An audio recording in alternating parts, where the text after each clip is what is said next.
Hello guys and gals, and this is part 10 of our reading of George Orwell's 1984. As always, we'll start off with the copyright information. Let's see.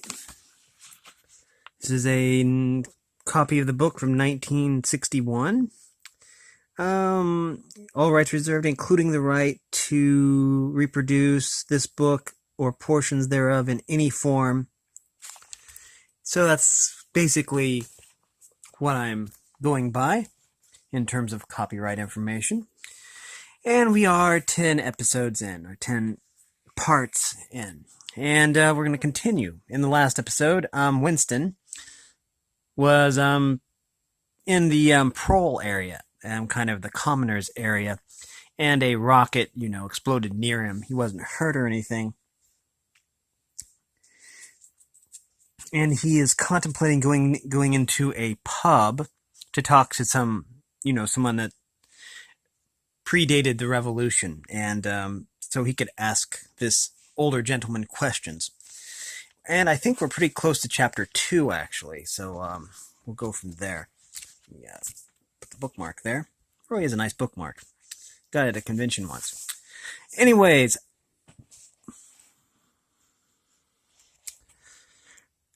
hurriedly, lest he should have time to become frightened, he descended the steps and crossed the narrow street. It was madness, of course. As usual, there was no definite rule against talking to proles and frequenting their pubs, but it was far too unusual an action to pass unnoticed. If the patrols appeared, he might plead an attack of faintness, but it was not likely that they would believe him. He pushed open the door, and a hideous, cheesy smell of sour beer hit him in the face. As he entered into the din of voices, the din of voices dropped to about half its volume. Behind his back, he could feel everyone eyeing his blue overalls. A game of darts, which was going on in the other end of the room, interrupted itself for perhaps as much as 30 seconds. The old man, whom he had followed, was standing at the bar, having some kind of altercation with the barman, a large, stout, hook-nosed young man with enormous forearms. A knot of others standing around with glasses, in their hands, were watching the scene. It's hard to see because the words are kind of in the margin here. I arsed you civil enough, didn't I? Said the old man, straightened his shoulders pugnaciously. You tellin' me you ain't got a pint mug in the old bleedin' boozer. And what the heck's name is a pint? Said the barman, leaning forward with the tips of his fingers on the counter. Ark Adam calls himself a barman and doesn't know what a pint is. Why, a pint's the half of a quart, and there's 4 quarts to a gallon. Have to teach you the ABC next. Never heard of 'em, said the barman shortly. Liter and half-liter, that's all we serve. There's the glasses on the shelf in front of you. I like a pint, persisted the old man. You could have drawn me off a pint easily enough. We don't have these bleedin' liters when I was a young man. When you were a young man, you were all living in the treetops, said the barman, with a glance at the other customers. There was a shout of laughter, and the uneasiness caused by Winston's entry seemed to disappear. The old man's white, stubbled face had flushed pink. He turned away, muttering to himself and bumping into Winston. Winston caught him gently by the arm. May I offer you a drink, he said. You're a gent, said the other, straightening his shoulders again. He appeared not to have noticed Winston's blue overalls. Pint, he added aggressively to the barman. Pint of wallop. The barman swished 2 half liters of dark brown beer into into thick glasses, which he had rinsed in a bucket under the counter. Beer was the only drink you could get in prole pubs. The proles were supposed not to drink gin, though in practice they could get a hold of it easily enough. The game of darts was in full swing again, and the knot of men at the bar had begun talking about lottery tickets. Winston's presence was forgotten for a moment. There was a deal table under the window where he and the old man could talk without fear of being overheard. It was horribly dangerous, but at any rate, there was no telescreen in the room, a point he had made sure of as soon as he came in. "He could have drawn me off a pint," grumbled the old man, as he settled down behind his glass. "A half liter ain't enough. It don't satisfy, and an old liter's too much. It starts my bladder running, let alone the price." You must have seen great changes since you were a young man," said Winston tentatively. The old man's pale blue eyes moved from the darts board to the bar, and from the bar to the door of the gents, as though it were in the barroom that he expected the changes to have occurred. "The beer was better," he said finally, "and cheaper. When I was a young man, mild beer, wallop we used to call it, was 4 pence a pint, and that was before the war, of course." "Which war was that?" said Winston. "It's all wars," said the old man vaguely. He took up his glass, and his shoulders straightened again. "Here's wishing you the very best of health." In his lean throat, the sharp-pointed Adam's apple made a surprisingly rapid up-and-down movement, and the beer vanished. Winston went to the bar and came back with 2 more half liters. The old man appeared to have forgotten his prejudice against drinking a full liter. "You are very much older than I am," said Winston. "You must have been a grown man before I was born. You can remember what it was like in the old days before the Revolution. People of my age don't really know anything about those times. We can only read about them in books, and what is said in the books may not be true. I should like your opinion on that. The history books say that life before the Revolution was completely different from what it is now. There was the most terrible oppression, injustice, poverty, worse than anything we can imagine. Here in London, the great mass of the people never had enough to eat from birth to death. Half of them hadn't even boots on their feet.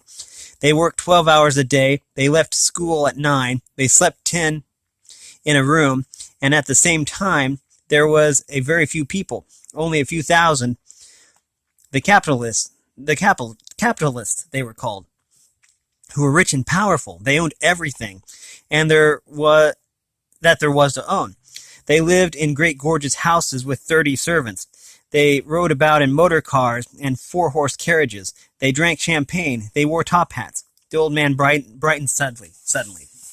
"Top hats?" he said. "Funny you should mention them. The same thing come into my head only yesterday. I don't know why. I was just thinking. I ain't seen a top hat in years. Gone right out, they have. The last time I wore one was in my sister-in-law's funeral, and that was, well, I couldn't give you the date, but it must have been 50 years ago. Of course, I was only hired for the occasion, you understand." "It isn't very important about the top hats," said Winston patiently. "The point is, these capitalists, they and a few lawyers and priests and so forth who lived on them, were the lords of the earth. Everything existed for their benefit. You, the ordinary people, the worker, were their slaves. They could do whatever they liked with you. They could ship you off to Canada like cattle. They could sleep with your daughters if they chose. They could order you to be flogged with something called a cat o' nine tails. They had to take your cap off You had to take your cap off when you passed them. Every capitalist went about with a gang of lackeys who, the old man brightened again. Lackeys, he said. Now that's a word I ain't heard since I was a young one, said ever so long. Lackeys. That reg'lar takes me back, that does. I recollect, donkeys years ago, I used to sometimes go to Hyde Park of a Sunday afternoon to hear the blokes making speeches, Salvation Army, Roman Catholics, Jews, Indians, all sorts there was. And there was one bloke, well, I couldn't give you his name, but a real powerful speaker he was. He didn't half give it him. Lackeys. He says lackeys of the bourgeoisies, flunkies of the ruling class, parasites. That was another of them. And hyenas. He definitely called them hyenas. Of course, he was referring to the Labor Party, you understand. Winston had the feeling that day that they were talking at cross purposes. What I really want to know was this, he said. Do you feel that you have more freedom now than you had in those days? Are you treated with more like a human being? In the old days, the rich people, the people at the top, the House of Lords, put the old man reminiscently, the House of Lords, if you like.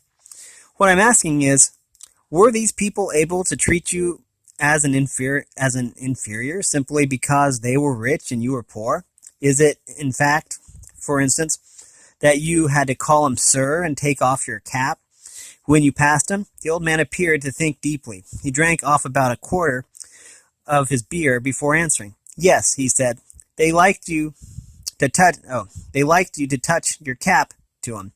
It showed respect. Like, I didn't agree with it myself, but I'd done it often enough. Had to, as you might say. And was it usual? I'm only quoting what I've read in history books. Was it usual for these people and their servants to push you off the pavement into the gutter? One of them pushed me once, said the old man. I recollect it as if it was yesterday. It was boat race night. Terribly rowdy.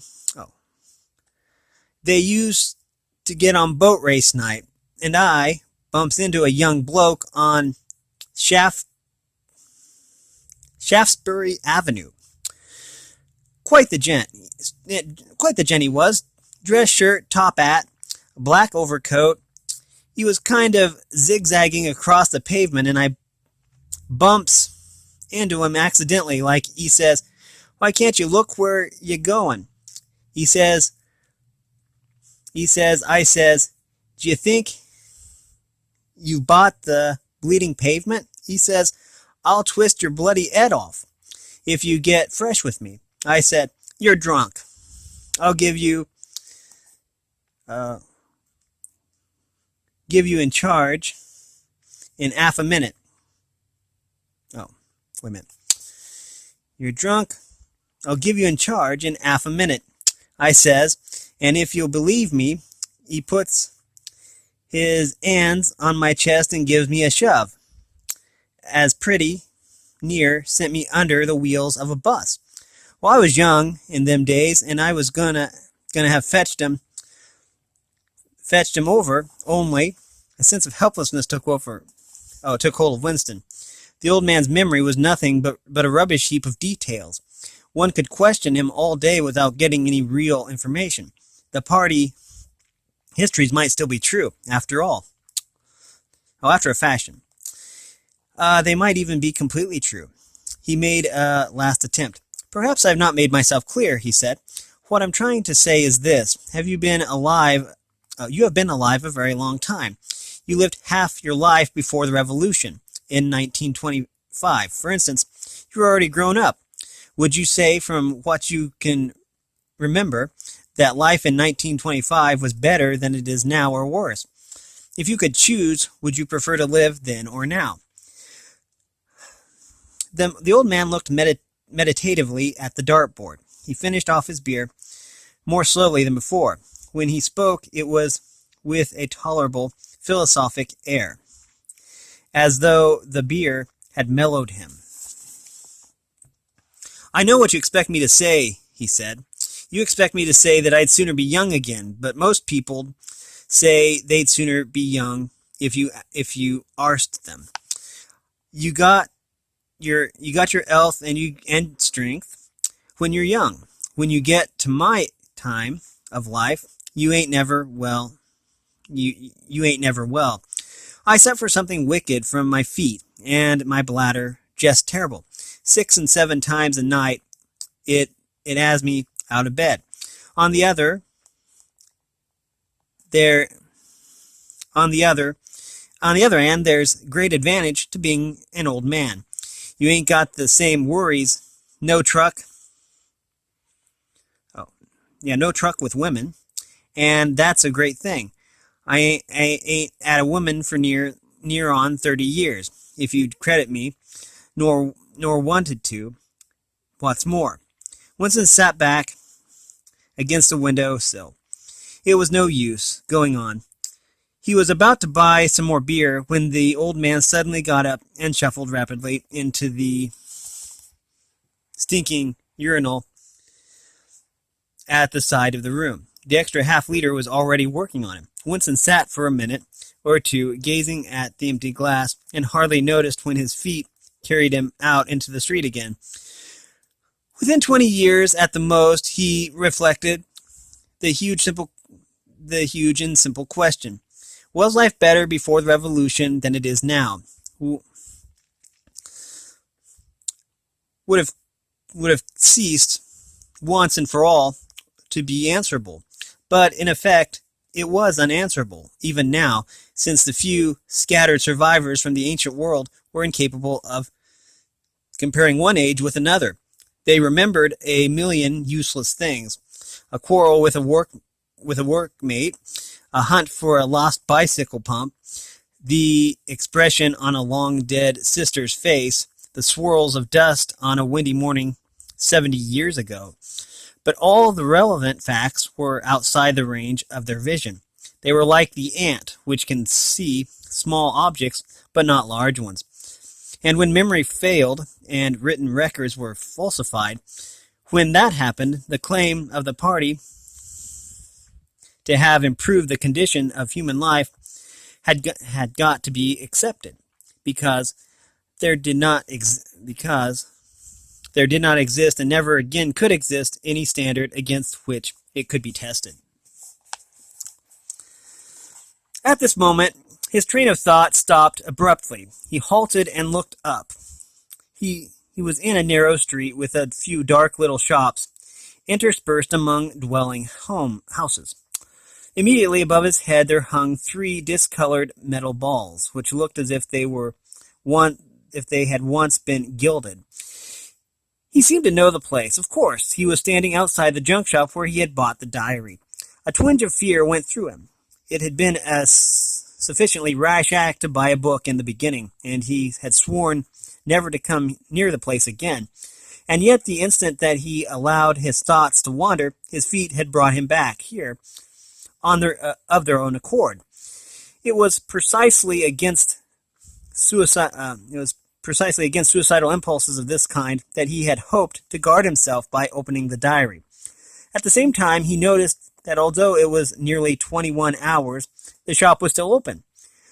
With the feeling that he would be less conspicuous inside than hanging about on the pavement, he stepped through the doorway. If questioned, he could plausibly say that he was trying to buy razor blades. The proprietor had just lighted a hanging oil lamp, which gave off an unclean but friendly smell. He was a man of perhaps 60, frail and bowed, with a long, benevolent nose, and mild eyes distorted by thick spectacles. His hair was almost white, but his eyebrows were bushy and still black. His spectacles, his gentle fussy movements, and the fact that he was wearing an aged jacket of black velvet gave him a vague air of intellectuality, as though he had been some kind of literary man or perhaps a musician.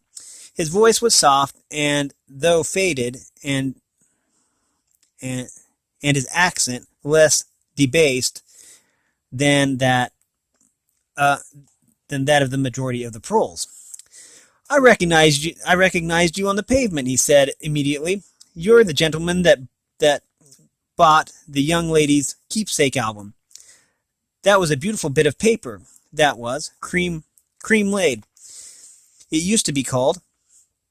There's been no paper like that made for, oh, I dare say 50 years. He peered at Winston over the top of his spectacles.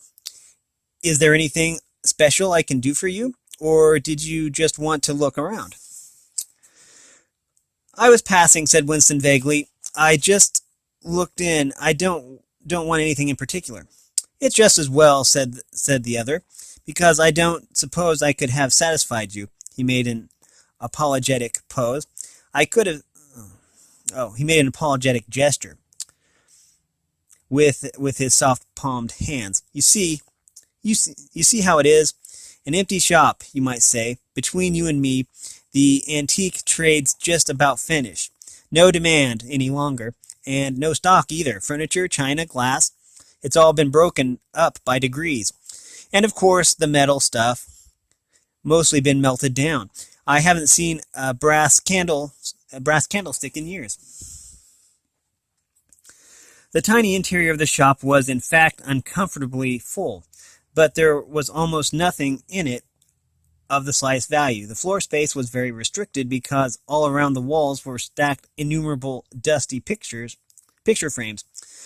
In the window there were trays of nuts and bolts, worn-out chisels, penknives with broken blades, tarnished watches that didn't even pretend to be in going order, and other miscellaneous rubbish. Only on a small table in the corner was there a litter of odds and ends, lacquered snuff boxes, agate brooches, and the like, which looked as though they might include something interesting.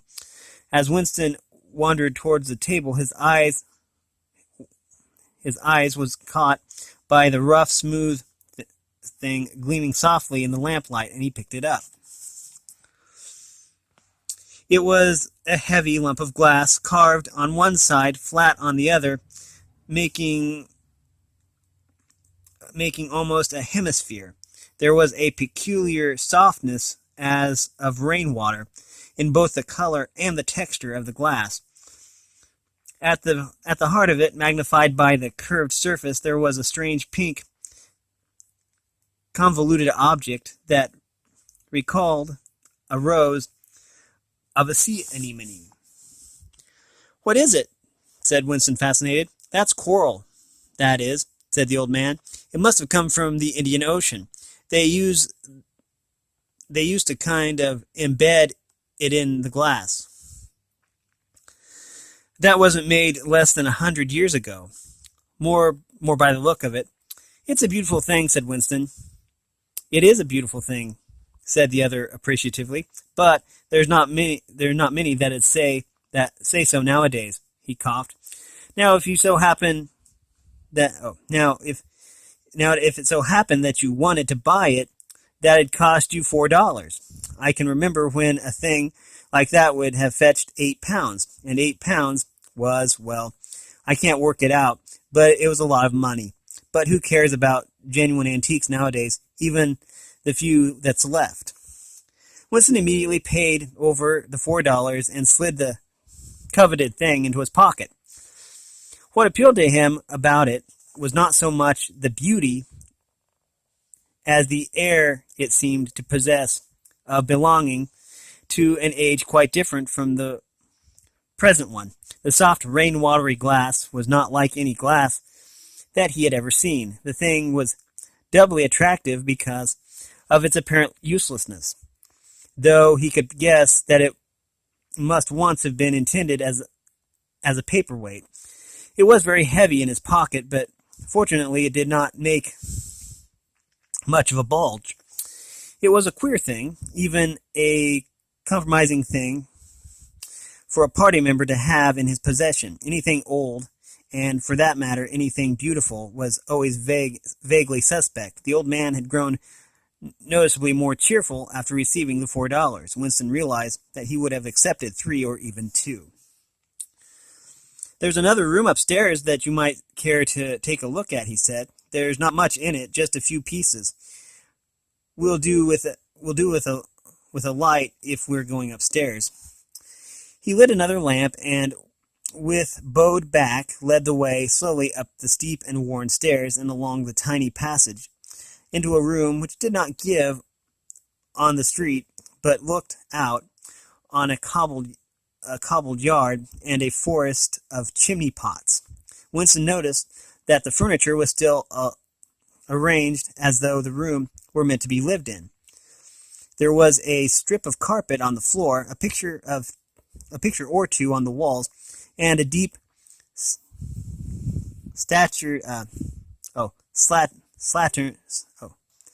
slatternly armchair drawn up to the fireplace. An old-fashioned glass clock with a 12-hour face was ticking away on the mantelpiece. Under the window, and occupying nearly a quarter of the room, was an enormous bed with the mattress still on it.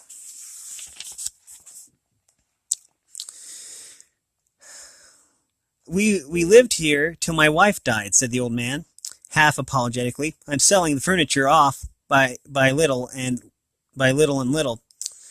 Now that's a beautiful mahogany bed, or at least it would be if you could get the thing out of it.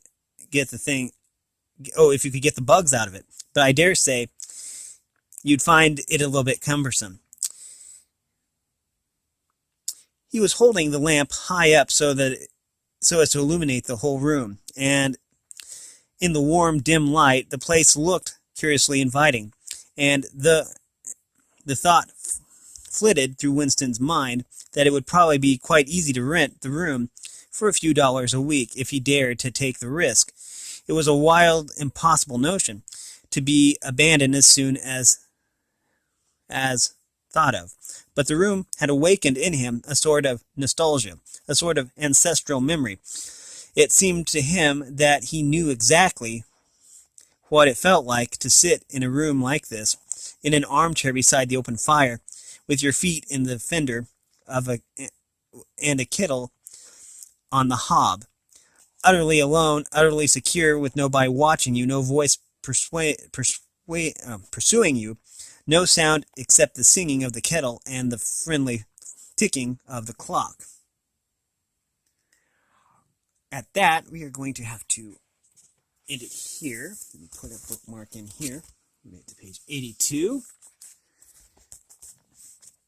And we have been reading from George Orwell's 1984. If you like this content, make sure you like and subscribe and ring the bell so you know when I upload. And if you'll support me in any way, all that information will be in the description below. As always, thanks for watching, everyone, and have a great day.